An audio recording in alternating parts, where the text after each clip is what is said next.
Departamenti i gruas në Kosovë, mund të me kuptimin e plotfjalës është edhe krenaria e bashkisë islame. Mbi 150 teologët të cilat janë të angazhuara në tërë Kosovën. Nuk ka xhami ku nuk organizohet mësim besim. Vështërsitë e viteve të para vërtet janë një shkollë në vete. Në atë kohë kujtoj që as orare nuk kemi pas të ndara.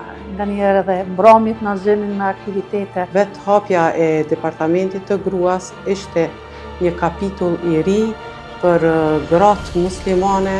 Komunikimi me masën ka qenë jashtëzakonisht i vështirë. Aktivitetet për fat nuk kanë qenë thermishme dhe kanë qenë shumëta. Sot, Departamenti i Gruas qëndron si pikë referencë për gratë në Kosovë.